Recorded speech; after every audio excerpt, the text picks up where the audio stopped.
하이델베르그 요리 문답 9주차 문답 함께 살펴보도록 하겠습니다. 먼저 문답 함께 읽겠습니다. 제26문 질문. 나는 전능하신 아버지 하나님 천재 창조주를 믿습니다 라고 말할 때 당신은 무엇을 믿습니까? 답. 우리 주 예수 그리스도의 영원하신 아버지, 무로부터 하늘과 땅과 그 속에 있는 모든 것을 창조하시고 그의 영원한 계획과 섭리로 그것들을 보존하고 다스리시는 그분이 그의 아들 그리스도로 말미암아 나의 하나님과 아버지 되심을 믿습니다. 나는 그를 전적으로 신뢰하여 영육에 필요한 모든 것을 나에게 채워주시고 눈물 골짜기에서 그가 나에게 보내시는 어떤 악한 것일지라도 선으로 바꿔주실 것을 전혀 의심하지 않습니다. 그분은 전능하신 하나님이시기에 능히 그렇게 하실 수 있고 신실하신 아버지이시기에 기꺼이 그렇게 하십니다. 사도신경의 첫 번째 고백이죠. 전능하신 아버지 하나님 천재 창조주를 믿습니다 라는 대목에 대해서 성경이 가르치는 바를 간략하게 요약하여 소개하고 있는 그런 문답인데요. 오늘 이 부분 함께 살펴보도록 하겠습니다. 첫 번째, 성경이 가르치고 있는 하나님은 전능하신 하나님이시다. 실제로 성경은 그렇게 가르치고 있죠. 창세기 17장 1절 말씀입니다. 아브라함이 99세 때 여호와께서 아브라함에게 나타나사 그에게 이르시되 나는 전능한 하나님이라 너는 내 앞에서 행하여 완전하라. 하나님은 어떤 분이시냐? 하나님은 전능한 분이시다라는 것. 히브리어로 이 전능하다라는 단어에 대해서 엘샤다이라는 단어를 사용을 하고 있습니다. 엘이라는 것은 하나님 지칭하는 대표적인 표현이죠. 엘. 샤다이에 대해서 사실 이제 학자들이 이제 고어다 보니까 그 어근에 대해서 추정을 하는데 사실은 확실하지가 않아요. 그럴 때는 그 다음에 이 단어를 어떻게 이해해왔는가에 대해서 이렇게 살펴보면 그 의미가 좀 더 분명해지는데요.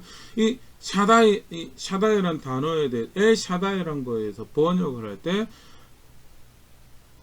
헬라어로 먼저는 이제 그 다음 신약 백성들이 번역을 하죠. 그때 어떻게 그 단어가 사용되냐면요.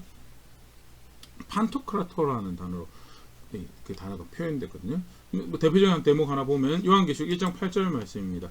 주 하나님이 이르시되 나는 알파와 오메가라 이제도 있고 전에도 있었고 장차 올 자여 전능한 자라 하시더라는 여기 전능하다라는 거 표현할 때 판토크라토라는 단어가 사용됐고 동일한 표현이 엘샤다이를 이제 히브리어를 번역하는 거고 무엇을 의미하는가? 모든 능력의 존재다. 전능한 자. 모든 능력을 가지고 있는 그래서 전능하다라고 한국말로 그렇게 표현하죠. 헬라어로 그렇게 표현됐다면요. 또 그 다음에 대표적으로 이제 번역된 언어가 라틴어인데요. 라틴어가 사용된 대목도 하나 같이 보면 요한계시록 19장 6절 말씀입니다. 또 내가 들으니 허다한 무리의 음성과도 같고 많은 물소리와도 같고 큰 우레소리와도 같은 목소리로 이르되 할렐루야 주 우리 하나님 곧 전능하신 이가 통치하시도록 여기 전능하신 하나님이 이제 묘사가 되어졌는데 이걸 라틴어로 번역을 할 때 데우스 옴니포텐스라는 단어가 사용됐거든요. 데우스는 하나님이 지칭한 라틴어 표현이죠. 하나님인데 어떤 신이냐, 어떤 하나님이냐, 옴니포텐스 모든 능력의 신이다. 모든 여기 포텐스가 이제 라틴어로 능력, 힘을 표현할 때 쓰는 단어고요. 여기서 이제 온 영어 단어가 potential이라는 표현이죠. 잠재적인 힘을 가지고 있는 드러나지 않은 힘을 가지고 있는 상태에 대해서 표현할 때 potential 이게 이제 라틴어 어원이 이렇게 되거든요. 라틴어로 이해할 때도 사실 이 표현에 대해서 모든 능력을 가지고 있는 신이다. 데우스 옴니포텐스라고요. 엘샤다이 성경에 하나님 어떤 분이시냐? 모든 능력을 모든 것을 하실 수 있는 능력을 가지신 분이다. 그럼 실제로 모든 것을 하실 수 있는 능력을 가졌다는 것은 무엇을 의미하는가라고 할 때 사실 여러 대목 찾아볼 수 있지만요. 출애굽기 6장 3절에 보면 그 전능하신 하나님을 대표적으로 마주하고 알았던 사람들이 소개가 됩니다. 출애굽기 6장 3절 내가 아브라함과 이삭과 야곱에게 전능의 하나님으로 나타났으나 나의 이름을 여호와로는 그들에게 알리지 아니하였고 아브라함과 이삭과 야곱은 하나님을 어떤 존재로 알았는가? 어떤 존재로 만났는가? 전능한 하나님으로 알고 만났다. 그럼 그들에게 하나님은 어떤 분이셨는가? 그들이 먼저 아브라함입니다. 창세기 17장 6절 좀 전에 우리 창세기 17장 1절 읽었는데요. 사실은 내년에 너에게 아들이 태어날 거다라고 하는 그 말씀을 하시려고 오셨죠. 어떤 상황에서도 어떤 관계에서도 어떤 사건에서도 나는 내가 원한 것을 의도한 것을 할 수 있는 능력을 가진 존재고 그 능력을 통해서 펼쳐내시는 것이 뭐냐? 창세기 17장 6절 말씀입니다. 내가 너로 심히 번성하게 하리니 내가 너에게서 민족들이 나게 하며 왕들이 너에게로부터 나오리라 합니다. 심히 번성하게 사실 이제 물질적 풍요를 생각하기 쉬운데 소위 말하는 번성이라는 건 풍성한 생명을 누린다는 거죠. 풍성한 생명을 누리도록 하시는데 그것을 충분히 하실 수 있는 능력을 가지고 있다는 것이 아브라함에게 전능한 하나님이다라는 표현이고 그 대표적인 그 성취가 99세의 아브라함이 아들에 대한 약속을 다시 마지막으로 받고 100세에 결국 그 아들을 보게 되는 거죠. 이 상황에서도 생명을 주실 수 있는 분이시구나. 아브라함의 아들 이삭에게도요. 창세기 28장 3절 4절 하나님께서 전능하신 분이다라고 이야기하면서 어떤 분이 전능하신 분이신가? 전능하신 하나님이 너에게 복을 주시고 네가 생육하고 번성하게 하여 내가 여러 민족을 이루게 하시고 아브라함에게 허락하신 복을 너에게 주시되 너와 함께 너의 자손에게도 주사 하나님이 아브라함이 주신 땅 곧 내가 거류하는 땅을 네가 차지하게 하시기를 원하노라. 아브라함의 하나님 전능하신 분이신데 어떤 하나님이시냐? 생명을 주시고 생육하고 번성, 앞에도 번성이라는 표현이 등장했었는데요. 풍성한 생명을 누리도록 하시는 분이 그리고 어떤 상황에서도 그것을 이루시는 분이 전능하신 그런 능력을 가지고 계신 분이 전능하신 하나님이요. 그 전능하신 모든 능력을 가지고 뭐 하시는 분이냐? 생명을 주시는 분이시다. 야곱 같은 경우에도 야곱이 잘못을 저질러서 삼촌에게 도망갔다가 돌아오는 길에 하나님께서 그에게 말씀하시죠.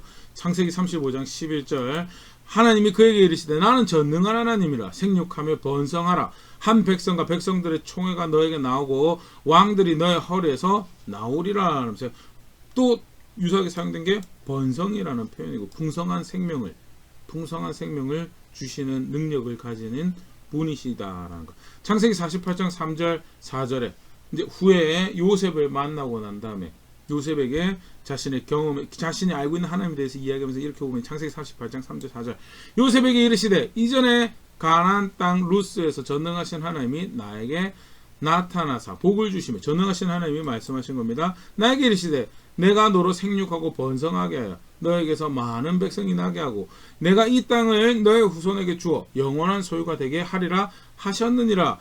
전능하신 하나님은 어떤 분이시냐? 풍성한 생명의 약속을 주신 분이시고 그것을 이루시는 모든 능력을 가지고 계신 분이시다라는 그게 그들은 나를 전능한 하나님을 알았다라고 이야기하는 아브라함과 이삭과 야곱이 마주한 전능한 하나님으로서 생명을 주시는 분으로서 마주한 거고 실제로 우리 오늘 이 사도신경 첫 번째 대목에도 고백을 하고 있지만 그 전능한 하나님이 그 전능함을 대표적으로 드러낸 사건이 뭐냐? 그게 만물에게 생명을 주시는 창조의 사건이었다는.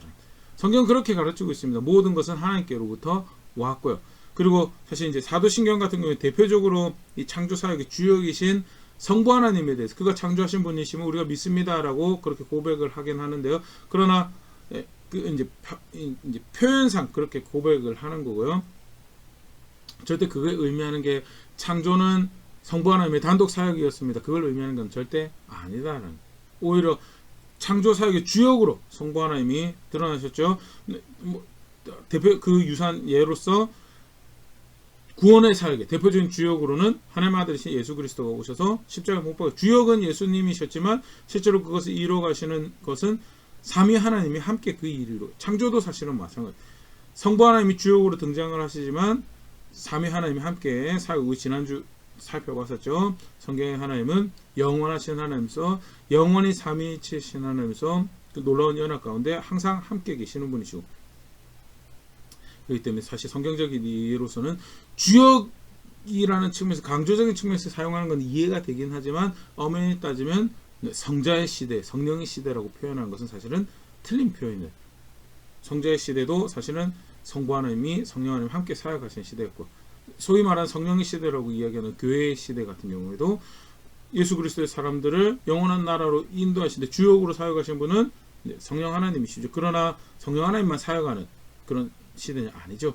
성부 하나님이 또 성자 예수님이 함께 연합해서 사역하시는 그런 시대고 창조 역시 전능하신 하나님이 삼위일체로 하나님으로 사역하시는 그런 사건이었다라는 것. 창세기 1장에 성부 하나님에 대해서 그렇게 표현합니다. 태초에 하나님이 천지를 창조하시니라. 뭐 사실 성부에 국한해서만 읽을 필요는 없긴 하지만 오묘하게 창조의 주체로서 성부 하나님 묘사되고 있는 그런 대목을 볼 수가 있고요.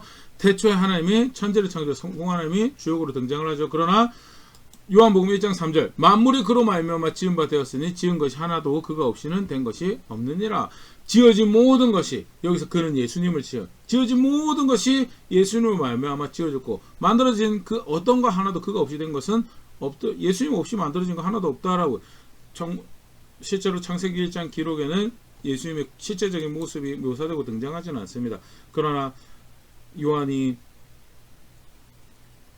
말씀이 하나님 계시가 이 땅에 성취로 오셔서 예수님으로 오신 거에 대해서 빗대어서 이야기하면서 실제로 말씀으로 만들어진 그 정황에서 성부가 성자가 그런 역할을 감당하셨구나라는 것을 신학적 이해로 우리가 알고 있고 실제로 그것을 확인하는 말씀이 요한복음 1장 3절 말씀이죠. 성부 하나님도 그렇게 전능하신 하나님 창조 사역을 함께 하시고 성자 하나님도 전능하신 하나님으로 창조 사역을 함께 하시고요. 성령 하나님도 시편 104편 30절 말씀입니다. 주의 영을 보내사 그들을 창조하사 지면을 새롭게 하시나이다. 주의 영을 보내서 창조하시는 그 일을 하셨다. 창세기 이사야 40장 12절 13절 말씀입니다. 누가 손바닥으로 바닷물을 헤아렸으며 뺨으로 하늘을 쟀으며 땅의 티끌을 되에 담아 보았으며 접시 저울로 산들을 막대 저울로 작은 언덕들을 달아보았으랴 하면서 창조사역의 놀라운 신비에 대해서 묘사하는 거예요. 다 알지 못하는 세상에 그러나 그것을 헤아리고 도량에서 그 놀라운 능력으로 만드신 존재가 계시고 그게 이제 그 다음에 등장을 하죠. 13절 누가 하나님의 영을 지도하였으며 그의 모사가 되어 그를 가르쳤느냐. 감히 측량할 수 없는 지혜로 능력으로 세상을 만드신 분에 대해서 설명을 하면서 그게 하나님 영이다라고 그렇게 설명을 정을 펼쳐주고요. 성령 하나님 역시 성경 안에서 창조하시는 전능하신 하나님으로 그렇게 소개되어 있고 창조의 사역 삼위일체 하나님의 사역이었다. 그러나 주역이 성부 하나님이었기 때문에 성경 하나님 사역을 삼위일체 하나님의 사역을 요약하면 그 하나님 믿는 신앙을 고백할 때 사도신경에 이렇게 묘사를 하고 있더라. 그렇게 정리해 주시면 좋을 것 같고요. 그러면 창조 사역에서 그 하나님의 전능하심이 그 풍성한 생명을 주시는 하나님의 전능하심이 어떤 식으로 드러났는가? 세 가지로 사실 우리가 살펴볼 수 있는데 첫 번째는요. 사도행전 17장 24절 25절 말씀입니다. 우주와 그 가운데 있는 만물을 지으신 하나님께서는 천지의 주제시니 손으로 지은 전에 계시지 아니하시고 만물을 지으신 전능하신 하나님은 어떤 분이시냐? 손으로 지은 전에 계시지 않으시고 쉽게 말해서 신전에 계시는 분이 아니다라는 신전에 계신 분이 아니다라는 것은요. 물리적 장소로서 신전을 의미하는 것도 되지만 실제로 고대 사회의 신전은 어떤 기능을 했는가? 그 신에 대한 이해를 담고 있죠. 그 신에 대한 신학을 그는 어떤 존재고 어떻게 그를 섬기는 것이 그가 기뻐하시는 것이고 그는 어떤 식으로 사역을 하고 어떤 식으로 그 일을 펼쳐가는가에 대해서 그 이해를 담고 있는 게 신전이고요. 그런 측면에서 손으로 지은 전에 계시지 않는다라는 것은 사람의 이해를 쫓아서 존재하는 신이 아니다라는. 그럼 어떻게 계신 분인가? 그는 전능하신 하나님께서 처음부터 스스로 계시는 분이시고 우리의 신학에 의해서 우리에 의해서 존재하는 분이 아니다라는 그걸 이제 또 다른 측면에서 표현하는 그 다음 절이죠.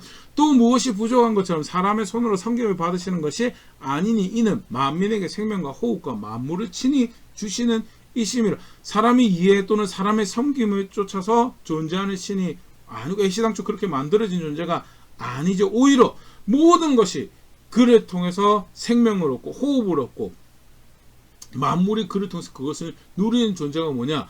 만물을 지으신 하나님이다라고 소개를 하고 있는 게 좀 전에 그 말씀을 하나님의 창조하신 하나님 가운데 그의 전능하심은 어떤 식으로 드러나고 있는가? 그가 자존하신다는 스스로 존재하시면 그 어떤 것도 이때여서 그 어떤 것도 의지해서 존재 사람도 의지 않고 다른 기타 사물도 의존해서 존재하지 않고 오직 자기 스스로 충분한 자존하신 분으로 존재해서 신전에 의해서 존재하는 분도 아니고 사람의 섬김에서 제사에서 그를 인정하는 고백들에서 존재하는 분도 아니고 그렇게 만들어진 존재가 아니라 오히려 만들어진 모든 것이 그로 말미암아 존재하고 있는 자존하시는 분이시다라는 거예요. 신명기 115장 3절에 그걸 다른 식으로 이렇게 표현하고 있는데요. 오직 우리 하나님은 하늘에 계셔서 원하시는 모든 것을 행하셨나이다. 원하시는 모든 것을 행할 수 있는 존재는 아무도 없어요.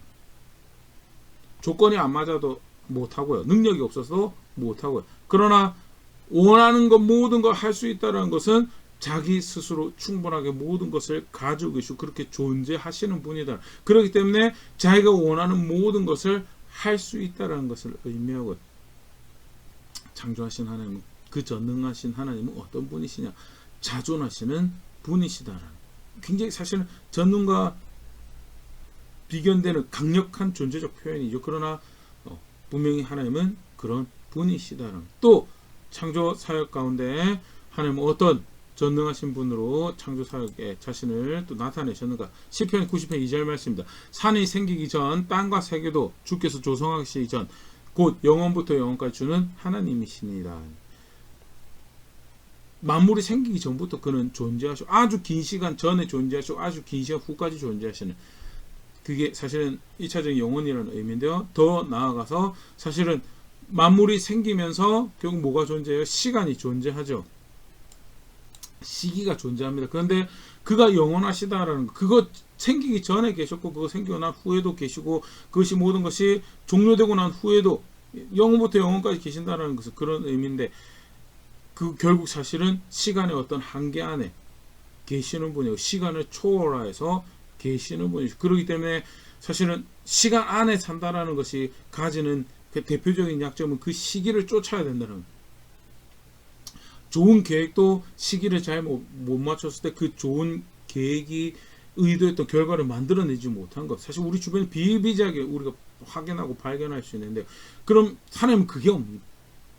그가 최적의 상황에 최적의 시간에 그 계획하신 최상의 것을 이루어 가시는데 어떤 불편함도 없고 시당적 시간 안에 국한되시는 분이 아니고 영원하신 하나님께서 영원부터 영원까지 계시는 분이시다라는 것. 실제로 그런 분이시기 때문에 그의 이때여서 시간 안에서 만물이 창조되고 그 질서의 안에서 세상이 존재하고 생명을 누리고 창조하셨다는 그 사역 안에 자존하셨다는 것도 확인이 되지만 동시에 그가 영원하시다라는 것도 확인하고 더불어서 그 창조 사역 가운데 또 어떤 전능하심이 또 확인되어졌는가? 이사야 40장 26절 말씀입니다. 너희는 눈을 높이 들어 누가 이 모든 것을 창조하였나 보라. 주께서는 수요대로 만상을 이끌어내시고 그들의 모든 이름을 부르시나니 그의 권세가 크고 그의 능력이 강함으로 하나도 빠짐이 없느니라. 만상을 수요대로 만드는 모든 만상을 수요대로 이끌어지고 그 모든 이름을 부르시는 그런 지식을 가지고 계신 분이죠.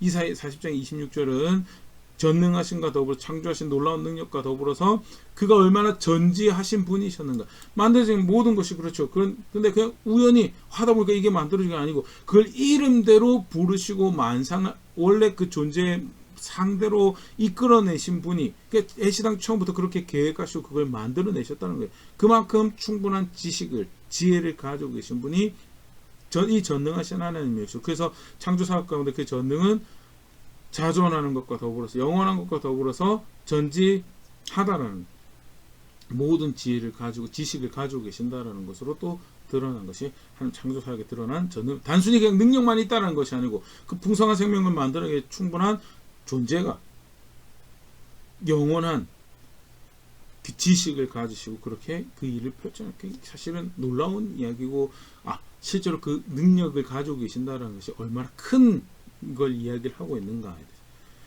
다름 아닌 그리고 그가 그 능력으로 생명을 주시는 분이시다라는 또 하나 더 그 전능하심을 드러내는 또 굉장히 파격적인 이야기가 말씀으로 세상을 창조하셨다는 거죠. 시편 33편 6절에서 9절 말씀입니다.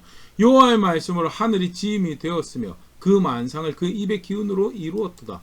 그가 바닷물을 모아 무더기같이 쌓으시며 깊은 물을 곳간에 두시도다.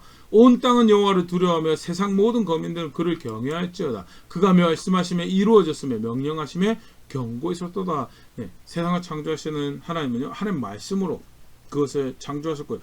단순히 그 말씀으로 창조하셨다는 사실 자체, 그가 얼마나 능력이 크신가라도 되고요. 더불어서 왜 굳이 또 말씀으로 만드셨는가를 사실은 그것을 직접 보고 경험하지 못하고 우리 계시로 알려주시냐는 것은, 주어진 말씀이 사실은 우리에게 그렇게 생명으로 역사하고 그 전능하신 하나님이 자신의 뜻을 이루어 가시는 수단으로 주어졌다라는 거예요. 그 또한 굉장히 사실은 간접적으로 가르치는 놀라운 은혜고요. 더불어서 전능하신 그 능력으로 말씀으로 세상을 창조하셨다는 것이 성경이 가르치고 있는 모든 능력의 하나님이 그렇게 생명을 주셨다는 것이 확인하고 있는 바죠. 그러면 이런 놀라운 하나님을 안다라고 했을 때 사실 그것이 우리에게 무엇을 의미하는 건가? 물론 충분한 지식을 가지고 성경에 있는 하나님이 놀라운 분이시구나. 근데 우리랑 관계에서 있어서 쉽게 말해서 내가 존재하는 것도 결국 그의 모든 능력으로 생명을 주시는 그 사역의 결과다라는 거예요. 다르게 표현하면 나의 존재의 근원이 어디 있는가? 바로 그 하나님이에요. 내 생명의 근원이 어디 있는가? 그 하나님께 있다는 거. 그거를 조금 다르게 또 표현하는 방식이 뭐냐? 그가 나의 아버지가 되신다. 실제로 사실 그런 구조를 하나 볼 수 있는 게 창세기 5장 1절 3절 말씀인데요. 이것은 아담의 계보를 적은 책이니라. 하나님이 사람을 창조하실 때 하나님 모양대로 지으시되, 하나님께서 사람을 창조하실 때 하나님 모양으로 지었다는 거 우리 앞전에도 같이 공부했었죠. 2절 남자와 여자를 창조하셨고 그들이 창조되던 날에 하나님이 그들에게 복을 주시고 그들의 이름을 사람이라 일컬으셨더라. 우리가 알고 있는 창조기사의 내용인데, 그러면서 3절에 무엇을 말씀하시느냐? 아담은 130세 자기 모양 곧 자기 형상과 같은 아들을 낳아 이름을 셋이라 하였고, 아담이 자기 아들을 낳는데 그냥 단순히 아들을 낳았다고 표현하지 않습니다. 자기 모양 곧 자기 형상과 같은 아들을 낳았다고. 부자간의 관계에 대해서 그것이 담고 있는 것이 자기 형상 같은 아들을 낳은 거예요. 그게 부자 관계다라는 것이 지금 여기서 정의가 되고 있는 그런 상황인데, 유사한 구조를 사실 자기 모양대로 낳았다라는 것이 유사한 구조대로 우리 아까 확인할 수 있는 게요. 창세기 5장 1절 다시 보면 아담의 계보다라고 이야기하면서 사람을 창조하실 때 하나님 모양대로 지었다라는 것. 그런데 나중에 가서 3절에 아담이 자기 형상대로 아들을 낳아서 이름을 셋이라고 했다는 거예요. 구조적으로 형상대로 모양대로 만들었다, 형상대로 아들을 낳았다라는 것에서 확인돼. 결국 형상대로 뭔가를 만들고 형상대로 생명을 가진 존재를 낳았다라는 것이 무엇을 의미하는 거? 그가 아버지 되신다라는 것을. 아까 좀 전에 얘기했던 생명의 근원이 된다라는 측면, 관계적인 측면에서 그가 아버지가 되신다라는 것을 사실 확인하고 있는 것이, 그가 나의 창조주가 되신다는 것. 굉장히 사실 놀라운 이야기고요. 감격스러운 이야기. 모든 능력의 하나님이 그렇게 자존하시고 영원하시고 전지하신 그 하나님이 만들어진 나의, 이게 피조물밖에 안 되는 나의 아버지가 되신다. 사실은 하나님은 사람을 그렇게 만드셨고 동시에 그렇게 만들어진 하나님 계획대로 그렇게 만들어진 사람을 그렇게 존중하죠. 그래서 비록 죄를 지어서 망가졌지만 하나님 아들 안에서 또한 그 아들의 형상을 닮아가기 위한 존재로 계획하시고 그 뜻을 펼쳐가신 것, 성경이 가르치는 창조하신 사실 자체에서 우리는 하나님을 아버지로 알 수 있다는 것이 오늘 살아가는 나에게 가진 굉장히 중요한 의미죠. 그를 창조하신 분을 안다는. 더불어서 그를 창조하신 너는 하나님을 아니기 때문에 우리가 고백해야 될 신앙의 모습이 뭔가에 대해서, 우리가 아까 맨 처음에 읽었던 아브라함 관련해서 말씀드렸습니다. 창세기 17장 1절에 하나님께서 아브라함에게 그렇게 말씀하십니다. 아브라함이 99세 때 여호와께서 아브라함에게 나타나서 그에게 이르시되 나는 전능한 하나님이라 너는 내 앞에서 행하여 완전하라. 전능한 하나님, 자신의 하나님을 전능한 하나님을 아는 백성은 그 하나님을 자신의 아버지로 아는 놀라운 은혜를 누리지만 동시에 그를 아버지로 알고 살아가는 삶은 어떠한 삶을 살아가야 되는 것인가? 하나님 앞에서 살아가며 완전히 흠 없어야 된다는, 여기 완전한 흠이 없다라는 표현이고요. 실제로 사실은 흠이 없다라는 것은 그냥 단순히 문학적 표현이 아니고 제의적인 표현이죠. 하나님께서 받으실 만한 삶을 살아가. 어떻게 하나님 앞에서 살아가는, 하나님 앞에 문자 그대로 하나님 앞에 살아가는, 하나님 마치 보고 계신 것처럼 살아가는 거. 그건 결국 뭘 이야기하는, 하나님과 동행하는 거예요. 하나님 말씀하는 것을 쫓아서 하나님과 동행하며, 그러니까 하나님께서 받으실 만한 그런 삶을 살아가는 것을 아브라함에게 어떻게 표현하신가? 너는 내 앞에서 행하여 완전하라라고 표현하시는 거고요. 아버지로 아는 놀라운 은혜, 그게 창조주로 아는 은혜죠. 더불어서 그 하나님을 그렇게 창조하신 전능하신 하나님을 안다면 그냥 알고 있습니다. 지식과 정보를 가지고 있습니다. 그리고 그가 내 아버지가 되신다면서 거기서 끝나는 것이 아니고 실제로 그렇게 안다면 어떻게 살아가는가? 그가 동행하는 삶을 살아가는 그게 신앙이다. 그리고 그게 실제로 오늘 우리가 사도신경에 정의하고 있는 믿습니다가 의미하는 바다라는 꼭 기억할 수 있으면 좋을 거고요. 단순히 동행한다는 것이 제가 동행하는 느낌을 가지고 있습니다. 그게 아니고요. 받아들여질 만한 삶을 살아가는 그게 이제 성경에서 표현한 완전하라는 거죠. 무엇이 거룩하신 것인지 규정한 것을 쫓아 살아가는 무엇이 그가 보시기에 바르다고 한 그걸 쫓아 살아가는 거고 그래서 실제로 자신의 하나님을 전능한 하나님을 살아간다고 할 때 그는 무엇이 거룩한 건지 무엇이 바른 건지에 대해서 더 알기를 원하고 그걸 쫓아고 살아가고 실제로 그래서 하나님 받으실 만한 선택들을 만들 그게 신앙이고 그게 자신 하나님 전능한 하나님을 아는 모습이다. 꼭 기억할 수 있으면 좋을 것 같고요. 실제로 그게 전능하신 하나님을 내가 믿습니다라고 하는 고백이 의미하는 바다.